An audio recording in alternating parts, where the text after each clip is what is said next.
What's going on, world? It's your boy Alex Miner, and welcome to the 1000 Miles Podcast. They say the journey of 1,000 miles starts with a single step. So on this podcast, we talk to business owners, entrepreneurs, creatives about the single steps that they've taken on their journey so that you can learn a lesson from it and hopefully find inspiration for your journey. And today on the podcast, we are exceptionally happy to welcome Miriam Gilmore, resident of the Miami-ish area, South Florida.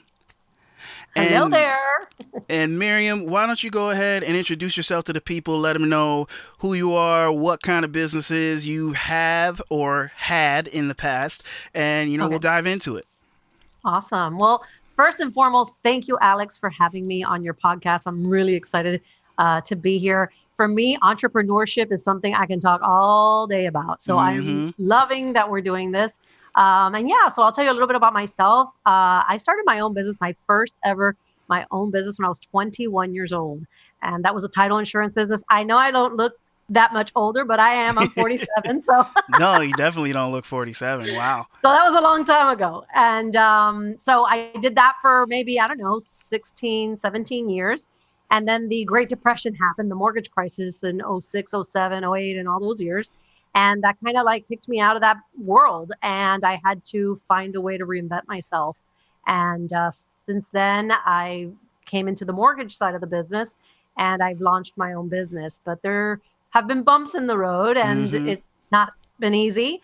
And I think we can just elaborate a little bit on that as we go into it. But so I'm also have a podcast, which I'll mention here. Yes, Shaken Not Deterred. It's called Shaken Not Deterred. And it's also about entrepreneurship and the struggles of going through that and having a family life and everything else that comes with it. So awesome. That is so awesome.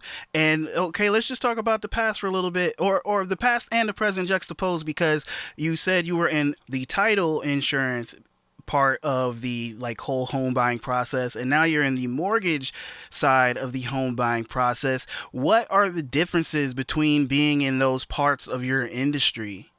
So when I was, title insurance is, part of a transaction that you always have to have. But it's that thing, it's almost like when I was in that business, it was a little difficult because you can't really market directly to a consumer. You almost have to be business to business for referrals. So that was something that I did. And I did that very early on when I was young in the business. I was working for attorneys who did this. And then I discovered that, hey, if I got licensed, I can do it.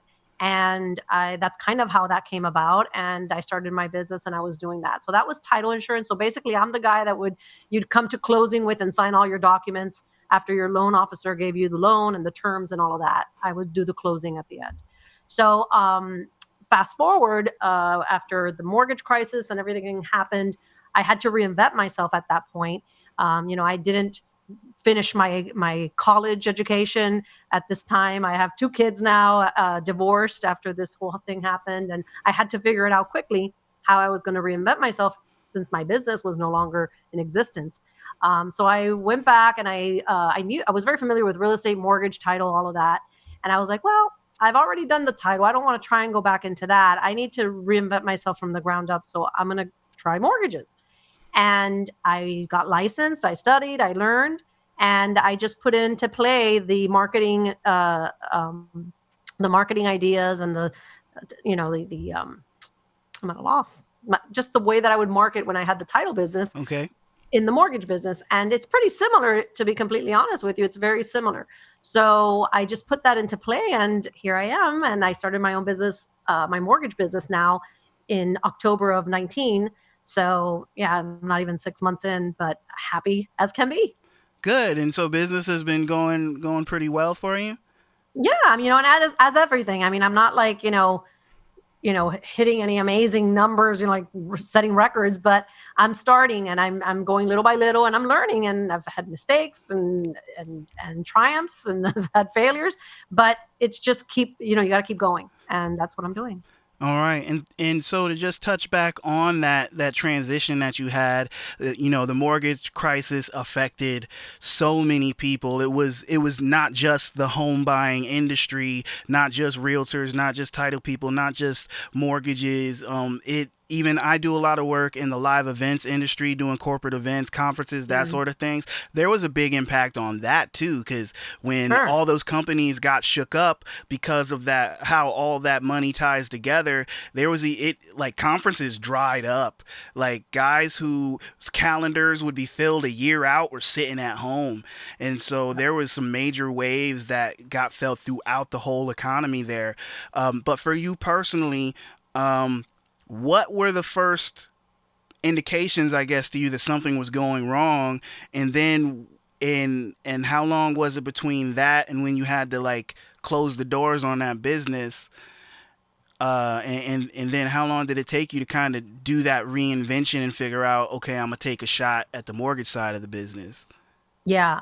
So I'll tell you, it was a very trying time. And it was really tough to make that decision to actually say, give myself a date and say, because, so let me give you a little background of what that looked like at that time. So back then, we were still using fax machines. Oh so, wow. so there was the fax that would come in every day. And I can't remember the name of this thing. And it was like an email of the imploding, something like that.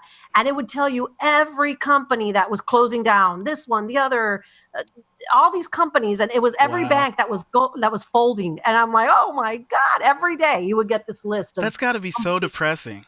Yes, it was so depressing. So imagine me going out to try and solicit for business and everybody's dying of hunger because there's no business. So every day I'd be like, oh my God, I can't believe these people are closing. So it was a fast reality that set in. And I was like, wow. And at that time, my husband was in a related field. He was a builder. I was in title. Like Oh it was like the wow. perfect storm, right? Yeah. And it just came to the point where our marriage, so that's one aspect, our marriage couldn't, and I guess in a bad marriage, when financial crisis Right. hits, it just blows it out of the water, I guess. And for us, that's when we also decided, okay, this is not going to work. So I went through the losing of my business, the loss of my marriage, and financial losses all at once. So yeah, it Man, definitely was the perfect storm. And if you kind of weren't grounded, you can lose your mind very easily in this type of scenario, I right? bet. Yeah. Yeah, I mean So, during that time I was working like regular jobs. I think what was that, like 2008, 2009? 6, 7, yeah. Yeah, I was working for where was I? Dude, there were so many bad jobs during those years. Let's not even go there. Suffice it to say, I'm much happier now.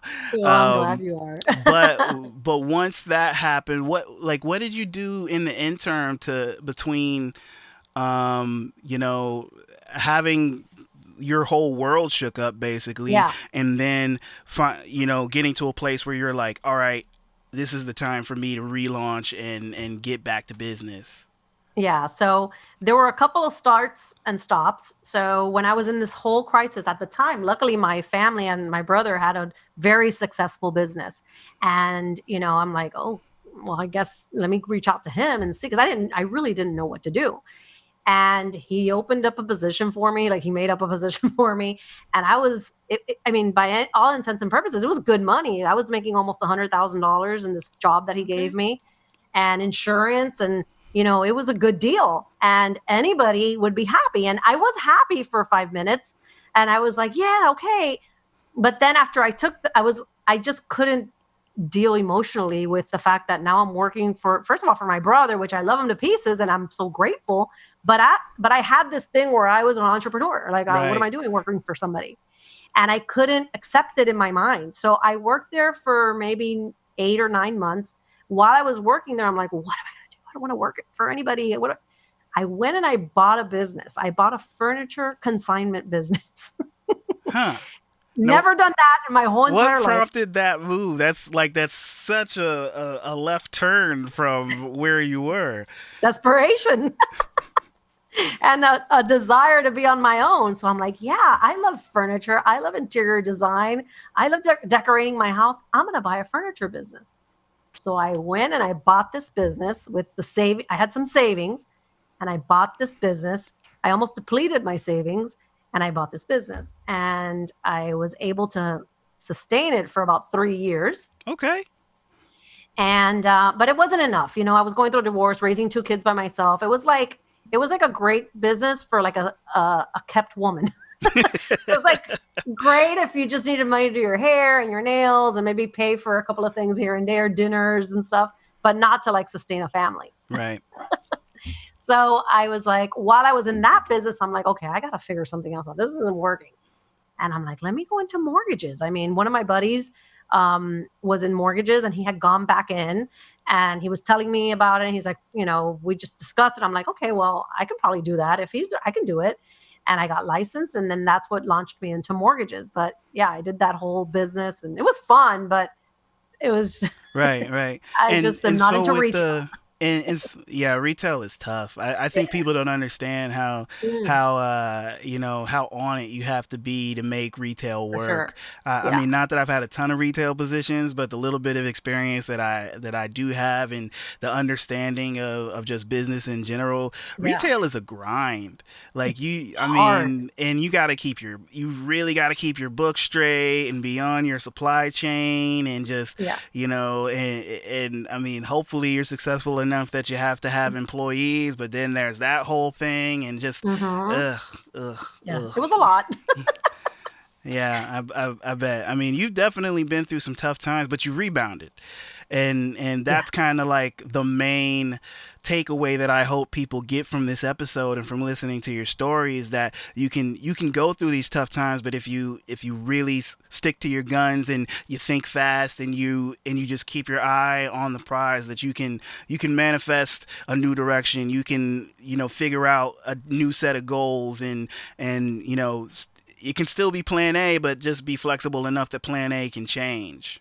Yeah, absolutely. And I'll say this, and the one thing that I really, really, truly learned, the lesson that I really learned with that business, that store that I just got into out of nowhere, I feel like if I would have given myself time, I felt like I needed, because I've been a business owner and I've done these things, I felt like if I didn't have a business, like I wasn't doing anything. Mm, And at that time, I wish I would have had the wisdom to know, if I, instead of putting $80,000 into this business and buying this business for this amount of money, I could have lived off of that $80,000 for a good year, if not more, and yeah. said, you know, let me just take this time for myself and figure it out. I don't have to make a decision right now. Let me just sit still for a minute. I jumped into my brother's business. I jumped into this company. Like, I should have just sat still for a little bit and figured things out and made a calmer decision, more thought out. And I didn't give myself that time because I felt like I couldn't, if I just sat, I can't imagine what I would have done for I three or think four that's months. part of the entrepreneur mindset in general. Is just that you feel like you got to be on. You feel like there's something to do. Like I Yeah, must be doing something. If I haven't figured out something that has to be done, then I am lazy. I am I'm not doing lazy. anything. Like I'm a waste.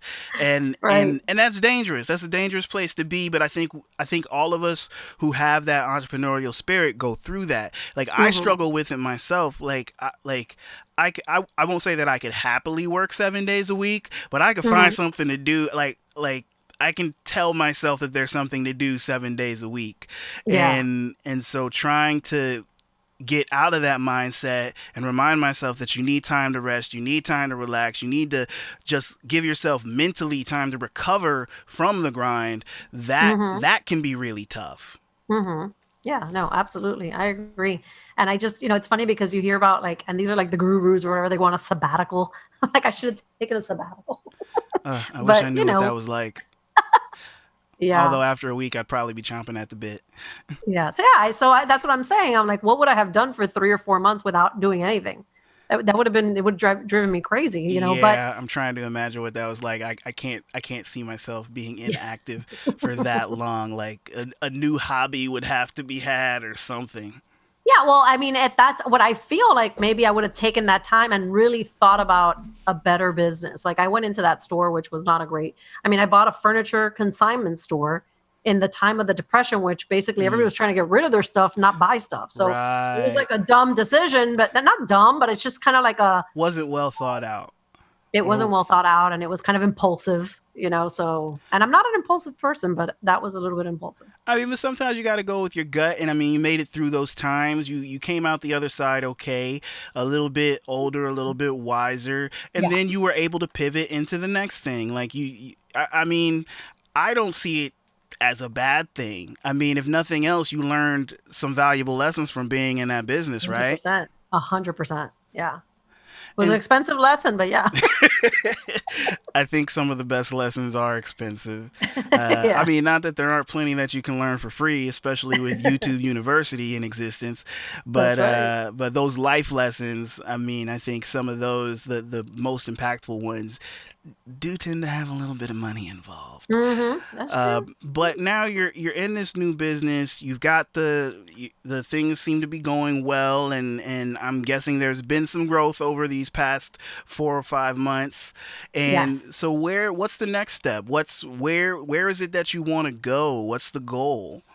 Yeah. So, I like to think about myself in a way these days of a multi-passionate creator. Like I like, not just one thing. I'm not, I love the mortgage business. I love real estate. But I see myself in other areas. So I've been trying to kind of bring in my likes and my interests into the business that I'm doing now. Cause I feel like there should be a way that I can kind of weave that in. And so one of the things that really piques my interest is personal growth, helping women through transition, or even entrepreneurs in general, not just women. But I have an alliance to that because after I went through a divorce, that's really tough to go through a divorce. Be the main provider for your children. You know, maintain a family, bring in business, market yourself. It's a lot. And, if you don't, like I said before, if you don't have like some solid ground, it could be, you could lose it. Yeah, and And it just takes a lot of heart. It just takes a it lot of heart does, and it's hard, determination. sometimes I'm like, why didn't I just go get a job? But it's just not, I can't, like I Can't. didn't want to do that. I can't. I I can't. can't. I've even Yeah. filled out I don't know. Maybe I'm unemployable. I've filled out job applications over the years. Just That's when you get those lean months where you're really desperate and you're like, maybe I should just fill out a couple of what am I applications, doing? and but nothing ever comes of it. So Yeah. I guess that's just the universe's way of telling me like, nope, you're on your own, bro. Yeah. Yeah. I mean, listen, I quit the job my brother gave me, which was a good job, insurance, good money, perks, all that good stuff. And I left there to make less, half. I don't even know how much I was making. And I don't think some people can, if you're not that entrepreneurial, if you don't have that entrepreneurial bent, I don't think people can understand that, Yeah. or not even entrepreneurship to understand that impulse. I think you just have to have a passion for something, and unfortunately, or maybe it's fortunately, because I think your life is a lot less complicated.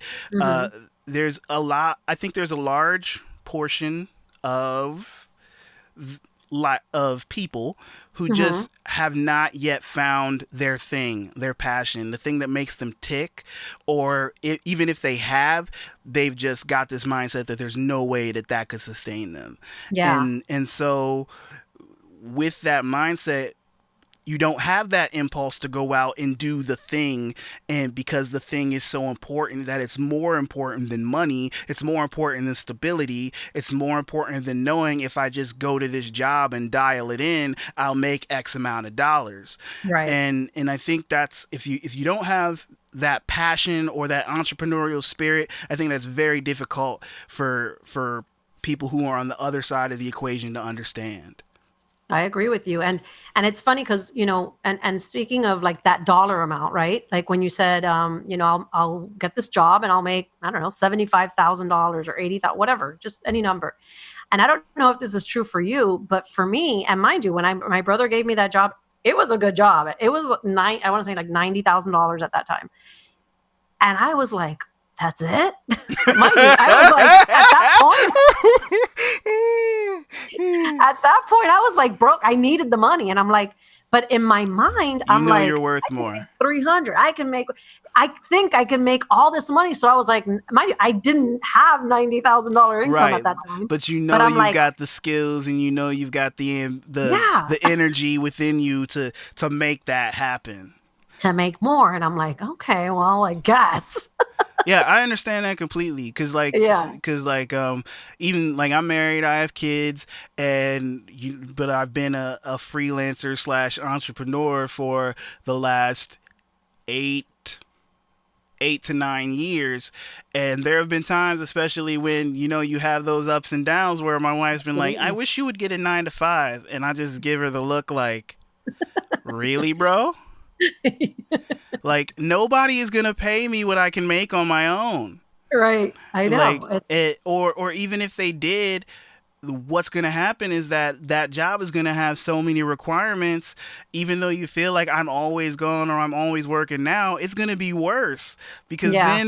because then I can't say no Right. like Mm-hmm. that. Because when you got a job, you're basically signing your, and I mean, I don't say this to make anybody feel bad. Sure. I No. always want to make sure that I preface some of these statements and opinions by saying that if you're the person who is happy having a full-time job of being an employee, that is perfectly okay. Everybody is not built to be an entrepreneur. Everybody is not a hunter who is out here chasing this money, because frankly, there are many times where it sucks.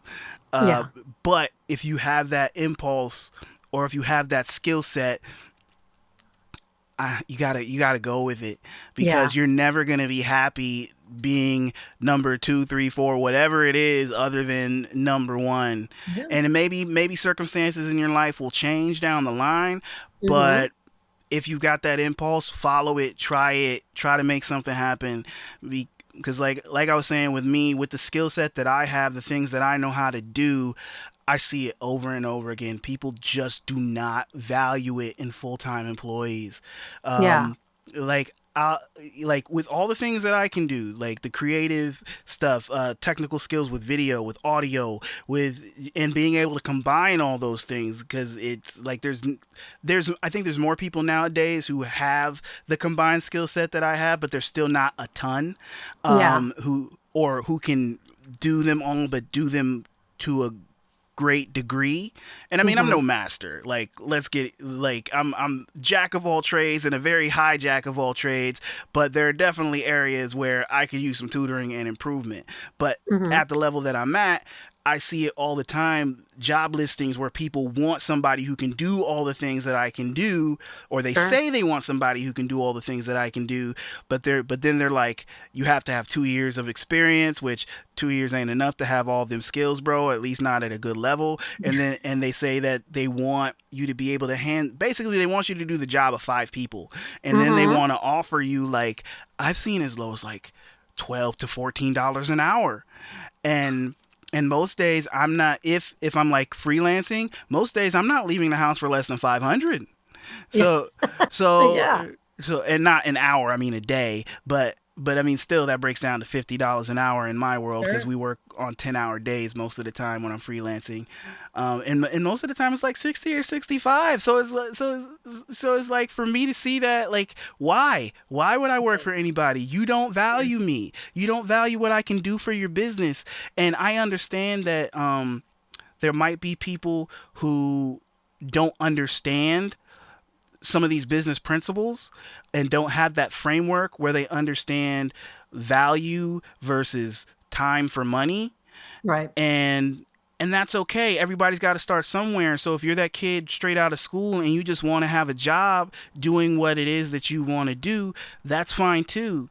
But there are Yeah. going to be some of those kids who know the value of what they do, and are like, I know, or they have relationships with people where they've seen the example of, if I go out and I can land a client, or land, a subcontracting gig or a freelance gig through a production company or something, then I'm worth X number of dollars a day.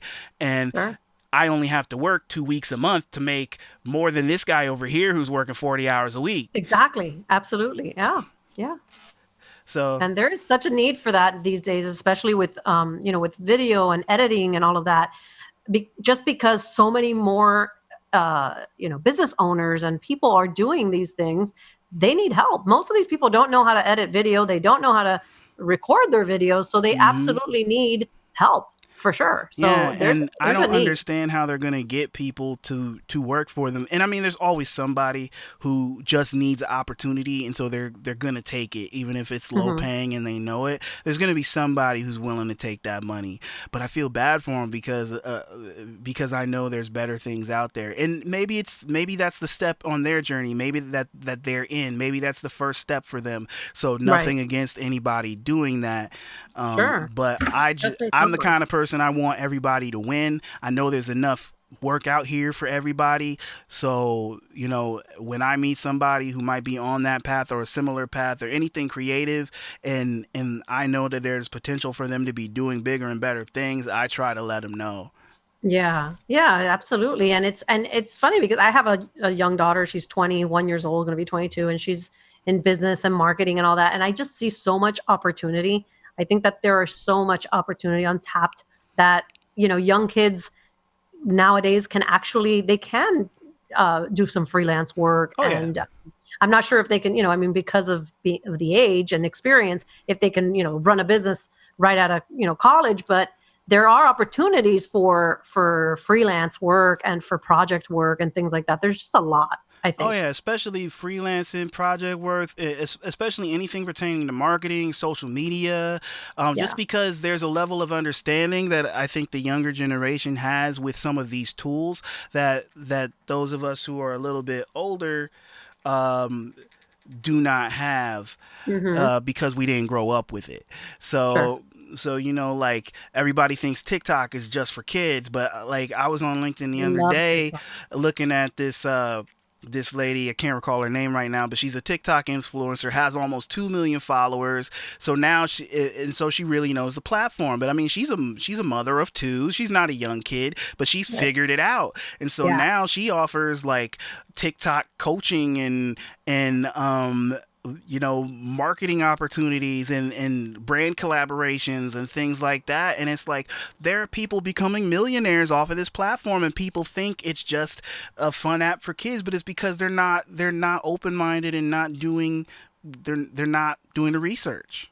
Absolutely. I'm just going to put it out there, and I'm just going to say it. I absolutely love TikTok. I love it. I love it. I love it. I'll be honest, I haven't figured it out yet because I haven't had the time to like I don't know I how to use it. Like these kids that they do these amazing, I don't know, these filters and all the things that they do, these edits. But just to go on there and be silly and dance and sing, it's a blast. Yeah, I mean, there's definitely some amusing content on there, and there's a ton of opportunity because I think personally, just from the way it's operating and what I've seen, that there isn't enough content for the TikTok pipeline, which is why Yeah, there's such a big opportunity and why you hear about people going viral overnight and blowing up and suddenly having hundreds of thousands of followers is because there's tons of users like yourself. You say you like being on there and seeing the content that people are creating, but everybody who's a user ain't creating content. And that's so, true. and especially because it's a newer platform, it's in that stage where there's more demand than there is supply. And so, for the people who are getting in early and really learning the ins and outs and the mechanics, that's where the opportunity lies. And I Absolutely. mean, it's Absolutely. crazy. Like, I hear stories about, there's genuine TikTok stars with agency representation and I know. like the fact that people on TikTok have agents. Like how Yeah, mind blowing is that? Like, and I most know. people don't know. Most I don't people know if you're have familiar no with that idea. young girl Charlie, that she does all the dances. This young girl, I she must think be I just got hip to her because, well, I don't know if I want to go there. she's 15. She did something this weekend with the NBA. Like, Yeah. I was like, "What?" And she's Well, 15. the flip side to that is that dance she was teaching the NBA was actually created by a 14-year-old black girl who wasn't getting no I credit, saw that. and I then saw that. Black Twitter went and raised hell about it, and next thing you know, they're in a video together doing I saw the that. the black The girl's Renegade. Is it original the Renegade? version. Yeah, doing her original version of the dance because Charlie had kind of like took some of the flavor out of it. Ah, I didn't know that she was taking credit for it. I don't But yeah, know if, well, to and not to rag on Charlie because I mean, like you said, she's 15 and she got this opportunity from blowing up on TikTok. She had the audience, yeah, so and just being 15, you might not have that presence of mind because she's following the trend. She saw something that was cool. She did Right. her version of it. It blew up for her. That's all well and good, but Right. you need to give credit to the creators, Sure, of but course. also maybe she didn't even know. Right. Maybe it Yeah, was just I don't something know, that she maybe. saw on TikTok or wherever, and it was popular, and she was like, "Well, I'm gonna do my version while it's still hot." And because she Yeah. already had that audience, it blew up. And but now that girl is getting that the original creator is getting some shine. She Good got for her. featured in a video with this girl Charlie and another TikTok influencer. Right. So like her star is Yeah. starting to rise a little bit, and hopefully Good. she'll That's so get some of cool. those opportunities. And I mean, the fact that these kids are influencing people, like just think about this. Like the fact that it's two young girls doing something that has the NBA paying attention. I Like know. how amazing is that? I You thought know that what I'm was weird. saying? I'm like, why are they doing something with the NBA? 20 years ago that was not possible. Yeah. You know what I'm saying? Yeah. It's mind blowing. It is. It You know? really is. It's pretty crazy, but it's cool. I mean, I'm thinking it's really like amazing, like that this app that came out of nowhere and people are just like loving it. Yeah, and like the smart people are getting in on the ground floor. Like I really got to take some time to figure it out Yeah. because I know. Well, I'll be honest. Like video marketing, that's my thing, but I'm better at it for my clients than I am for myself I get it. I get it. because I'm a small shop, and so that's where most of my energy goes into Sure. fulfilling client requests. Yeah. I'm trying to be better. The podcast is one thing I'm doing to be better, just to make sure that I'm consistently creating content for myself and hopefully growing an audience in the process. But yeah, like I mean, content creation can be hard. It's not easy. It's another grind. Absolutely. Absolutely. I struggle with it. That's one of the things I struggle. I'm a, solopreneur. I do everything. From doing my marketing, the podcast, taking client applications, visiting realtors to get business from realtors, going to events, live events, and all of this and putting content. It's really hard. I know at some point I might have to hire somebody, or I definitely would want to hire somebody, but I don't even know which one to hire first, right? Do you hire a marketing assistant or do you hire a loan assistant? Like which one? Mm, well, that's where you have to sit down and you really have to look at the needs of your business Hmm. and figure out what are the activities that give you the highest return, Right. and which of those activities that give you the highest return are the things that only you can do, and what are Hmm. the things that you can hand off with a little bit of training. Yeah. Yeah. Probably a loan assistant. Yeah. Yeah, and I mean like I know that's easier said than done because if like I should be taking my own advice and I'm not. So, We all have advice for other people, and then it's difficult to take it ourselves. I know. yeah, yeah. So, Oh man. But just with the whole TikTok and marketing and social media thing coming up, what are some of and the fact that marketing is kind of my jam. What are some of the marketing activities that are most beneficial to you and your business? well, I'll tell you what, something that I saw a little bit of traction with was doing videos on LinkedIn. I had a couple of posts and a couple of videos that did very well, in my opinion. I had like 5,000 views on one of my videos, and that was my Awesome. first. Yeah, that was a video that I had just posted that I was going. I was self-employed again, and I just like recorded in my daughter's bedroom on her bed on a laptop, and I was wearing like a t-shirt. It was like the most raw video, and I just talked about how excited I was and that I was doing this, and I posted it, and I got a whole bunch of views, and people immediately. I had a realtor who called me and wanted to book a meeting with me. That's I got invited. amazing. Yeah, I got invited to events, and I was like crazy, and it was really only like 5,000 views, right? So I did a couple more after that, and those videos didn't do as well as that one. Hmm. But then, like everything, That's pretty normal. yeah. And then, like everything, I kind of lost my inspiration and I got busy doing something else. But I do know that that works. And putting video out on LinkedIn was really good. I got better responses on LinkedIn than I did on Instagram, YouTube, on any other platform. Oh yeah, So, you will. And So like now you're really diving into my wheelhouse. Um, so just for the listeners, just so that just to give you a framework, if I haven't really said it before, I build myself as a video marketing strategist, which means yes, I can make you a pretty video, but that's not all I do. So I like to work with my clients to actually create video assets that they can implement into their businesses that will do work for them. Now, whether that's internal training videos, or maybe that's a commercial, or maybe that's just consistent content for their social medias, it really depends on the needs of the business. But there's a whole bunch of things that video can do for a business if it's gone into with the proper mindset, with the proper plan, and with the proper targeting, Hmm. which is why I'm big on like Facebook ads and Instagram ads and all Hmm. that stuff. But to give you that, but to jump from that into what happened with you and LinkedIn and the fact that you're getting better responses on that than with those other platforms, it's kind of because of the same thing with TikTok. It's the maturity of the platform. Now, LinkedIn has been around for a good minute, but the content train on LinkedIn only started rolling out of the station in the past few years. Hmm. I think video got added to LinkedIn about 2 years ago, the ability for users to upload video. And so Yeah. on that front, it's still a fairly new platform. And some of the people who got in on the ground floor of that are some of the people who are considered the leaders and biggest creators on LinkedIn.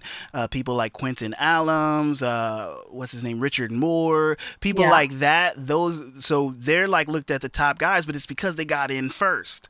Sure. Um, Hmm. Now, when it comes to the algorithm on LinkedIn, what is happening is that it's not as restrictive as Facebook and Instagram are. And that goes back to what I was saying about TikTok, where there's more demand on TikTok than there is content to fill the demand, because people Right. are still looking at LinkedIn like it's a resume place Right. or just a place for recruitment. Everybody is not creating content. So the people that are creating content, they're feeding all the people who are dying of thirst, saying, "Give me something to look at during my work hours or Yeah. even on your off hours," because people can post content around the clock on LinkedIn and Sure. get response because LinkedIn is a platform that's truly worldwide. Hmm. Like one of the clients that I work with, a lady named Lorena Acosta, one of her best LinkedIn buddies is a guy in Australia who's killing it right now, Oh, wow.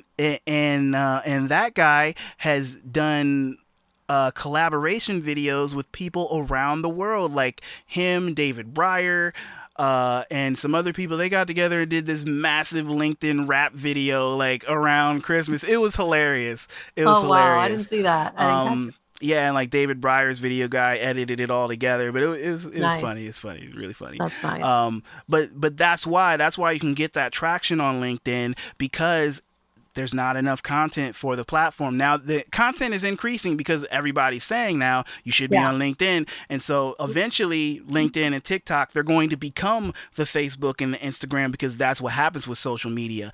Right. When a new platform comes along, everybody who gets in on the ground floor of a successful platform blows up because they were there first. So Sure.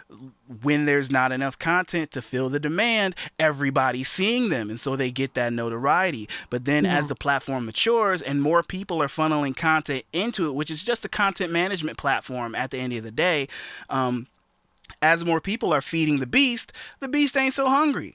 And Yeah. so it starts getting more selective. It's like your dog. If you overfeed your dog, he's going to get picky.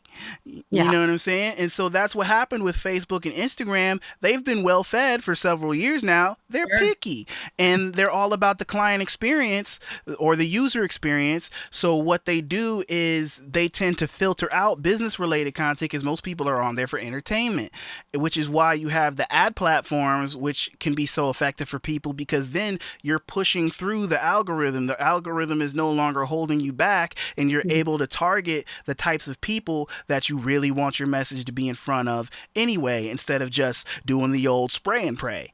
Although Right. if you're cultivating your audience in the right way, you're going to be attracting the type of people that you would want to target anyway. So there's value in organic growth as well as paid media. But Sure. but that's why right now LinkedIn and TikTok are a place where it's easy. it's much easier to gain traction. I won't say it's easy because it still takes work, Sure. but like you had that video that got 5,000 views. Your first time out the gate, where that would not have happened on Facebook or Instagram. Right.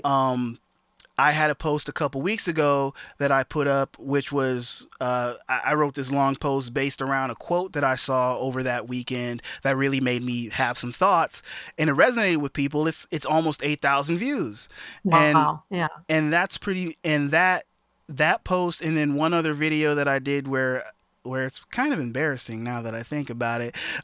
It was me acting like a fool in my backyard dancing because somebody challenged me to a dance battle on LinkedIn, and I said yes. Um, Shout out to Andrew Helms, but Oh. Oh, I but love Andrew. yeah, he's the homie. He's He's dope. very Like cool. he's. I actually met him here, yeah, at the Oh, one you went to that. You went to that event. You know they're the having. Miami in Yeah, they're having another one April. next month. I think. Is it next month? I think it's next month.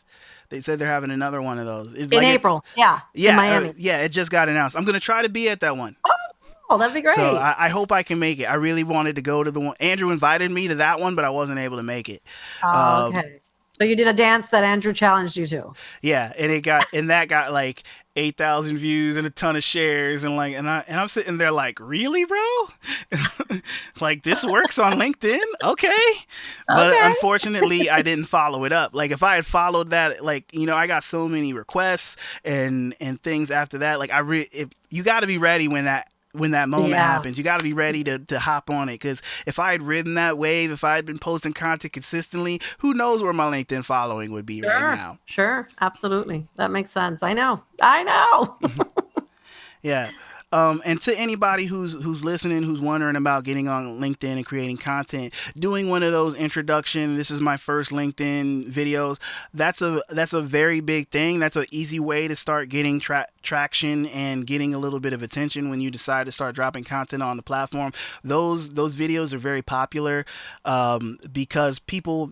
It's another thing. Most people are good people and they want to see people win. So when they Yeah. know that you're new on the platform, you're spreading your wings, you're an eager beaver and trying to dive in and be part of the community, they love that because they know the value of LinkedIn and they want you to succeed. There's also people that are doing like these networking posts where they're encouraging people to, comment and connect, and those get very big too. I think it was Shanae Morel who started that trend. Yeah. With I forgot the guy with the blonde hair. I forgot his name. That he does. I guess he does a lot of stuff with her. They collaborate. I don't know if Mm, they work together, but he posts a lot of that stuff, and she does too. Yeah, for those. yeah.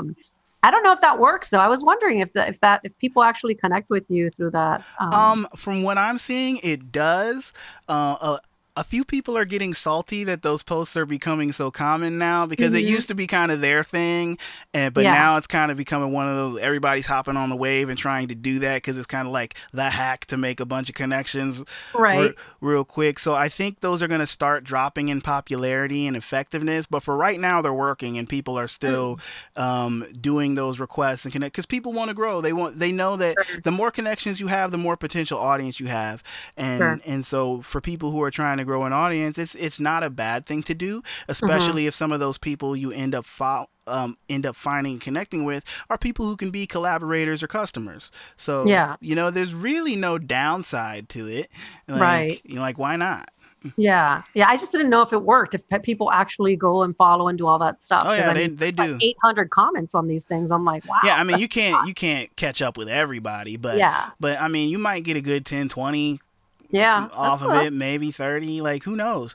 and Yeah. anybody who's wants to dive into LinkedIn, just do it. Start going in, making connection requests. Like, what's the worst people can say is no, that they don't want to Sure. connect with you, and you keep Hmm. it moving because Right. somebody's gonna say yes. For sure. Lots of people will say yes. Yeah, I mean, every people want Absolutely. more connections. Absolutely. Yeah. But now to get me down off my soapbox, because I've done a lot of talking in the past few minutes, and this is really supposed to be about you. Um, what is 2020 looking like for you? Like now that we're in February, that today is February 19th, so Hmm. not quite the end of the first 2 months, but I mean a month and a half. I think that's a a good time to kind of reflect and see what kind of momentum you may have started generating. Where do you think things are going for you? Yeah, so I'm trying some new things out. I've never done the Facebook ads or anything like that. So I'm working with a lead company now who it's not like how can I explain it? It's a lead company, but basically it helps you get leads not only off of Facebook ads and Google ads, but also by optimizing your website Okay. and my Instagram or LinkedIn and all of those areas and putting in those links for funnels and all that good stuff to come in. So I'm trying that. I've never done that. I've always really been interested in that technology and everything, but I just never I needed somebody to help me with it. Hmm. So this It's a company, lot. they're aligned with the association that I'm associated with, and I think that that will help me grow my business a little further. Um, I I foresee that the business will go well. It's a great time for the mortgage business. However, also have other expectations of myself. I want to grow my podcast. Um, my listeners and expand a little bit more on that. I want to be able to maybe bring some live events, entrepreneurial events, and Ooh, that you type better of keep me on thing. speed dial. Yeah, I just like I said, I love the mortgage business. It's a great business to make money, but then you get to it. I'm 47, like I said, and at this stage in my life, and after certain things that I've talked about that I've been through, divorce, financial mayhem, bankruptcy, everything that I've gone to rebuild myself back up to where I am today, kind of teaches you that it's not all about the money. Hmm. It's the journey. And if I can bring anything back and help anybody from my experiences, then that's something that I would love to do. And I'm in a place where, even though, yes, of course I want to make money, everybody wants to make money, but I also want to be fulfilled, and do something that matters to me and that's important to me. And it's not about, and I keep saying not about the money because it's more about the connection with people and helping other people and connecting and really having a connection and an appreciation with people that I deal with. And that's that, and to grow that circle of people that are around because they want to learn and they want to improve themselves as well. So that's another thing that I'm really, excited about, and kind of I just need to develop it because I don't know exactly what that'll look like, but I know it's in my mind and I think about it all the time and how I move forward with that and bring that to reality. Yeah, I mean, I think there's a ton of value in trying to reach out and educate others, um, not just from a financial standpoint, but also from a personal development standpoint. I mean, I think you hear a lot of people say things like, you know, you never really master your art until you have to teach it. Oh yeah, that's true. A hundred So percent. So, I mean, for what you do, for anything that anybody is doing, I think once you start to teach what you know, that's when you really figure out what you actually do know. Yeah. And I've been seeing that for myself lately, because I think a lot of us, we sell ourselves short. Hmm. We're not aware of how much knowledge we've accumulated. And I Yeah. think it's good for us to reach out and try to, level somebody up, not just for ego purposes, but just to be able to take a good look at you and your skills and capabilities, because I've recently started doing some speaking engagements, and not I wouldn't ever I wouldn't be comfortable calling myself a mentor of any type, but just, having some of those conversations with people that I know don't have as much experience as me, or haven't been through all the things that I have. It's starting to show me like, wow, I know more than I thought I did. I know that that's such a revelation, right, for yourself. And I feel that too. Like there's times that I'm like, people have told me, well, maybe you should, have a course or write. But and like you said, we don't give ourselves like the kudos. I'm like, well, what would I write about? What would I teach? I don't even know what I would teach when I know that I have life experiences, things that I've been through, things that I can, like I said before, I went through a financial disarray. I had to file a bankruptcy, I had to come out of a bankruptcy, rebuild credit, all of those things. That's just one of them. A divorce, starting a business. I've started several businesses. So I do have some experience. I Ton guess of you just have to know how experience. to funnel it and kind of like bring it to the world somehow.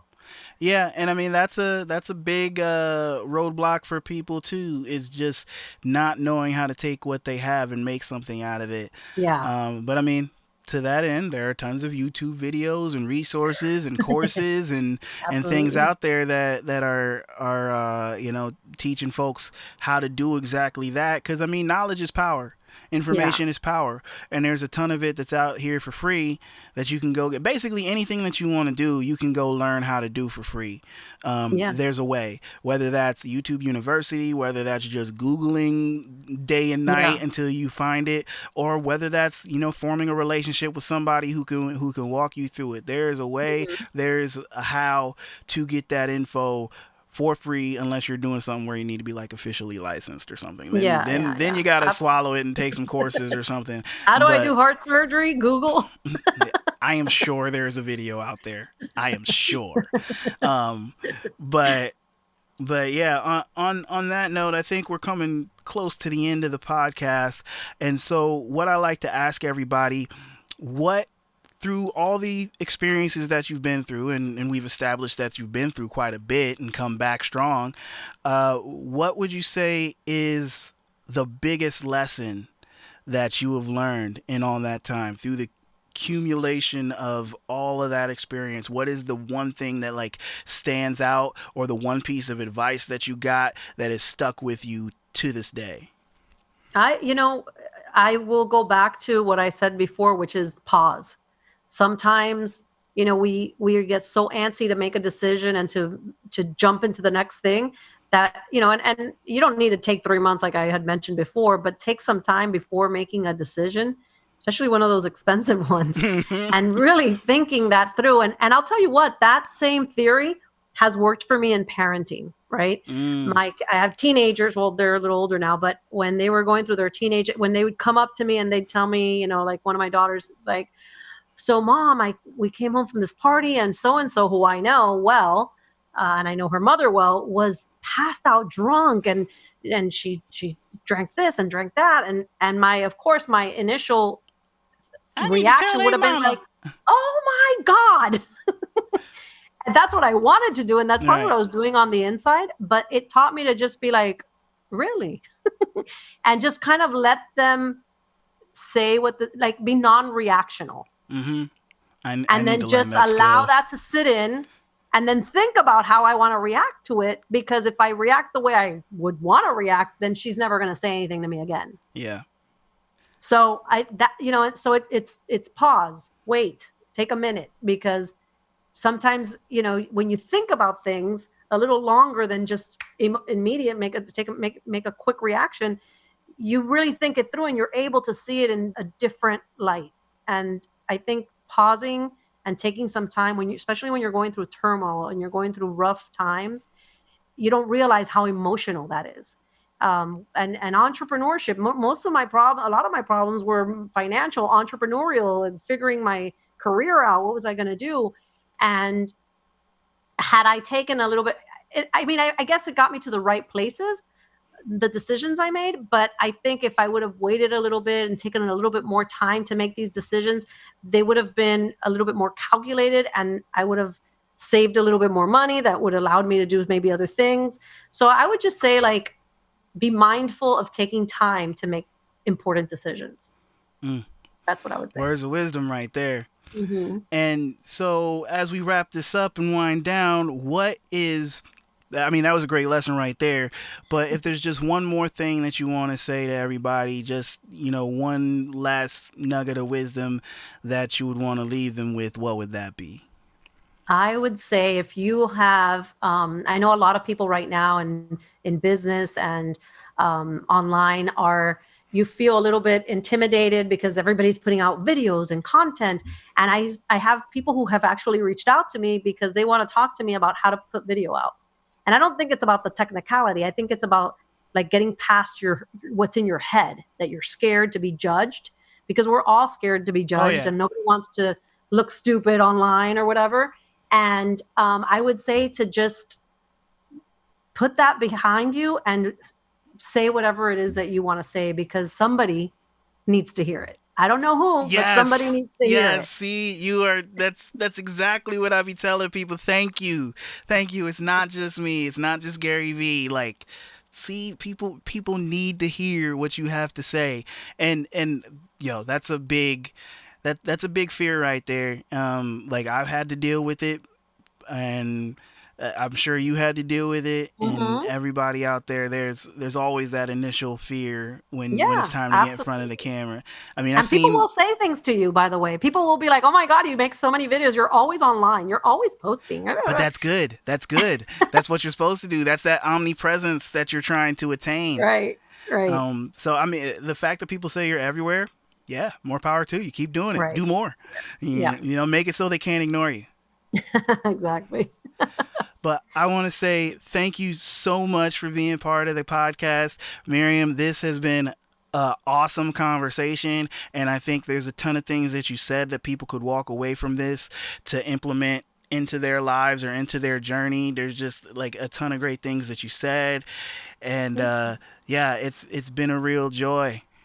Thank you. Thank you, Alex. I'm really, really happy to have been invited and to be on here with you. I think it couldn't have gone better. I'm really happy that we did this. And I would like to have you on my podcast too. I'm there. Tell me date and time. Sign me up.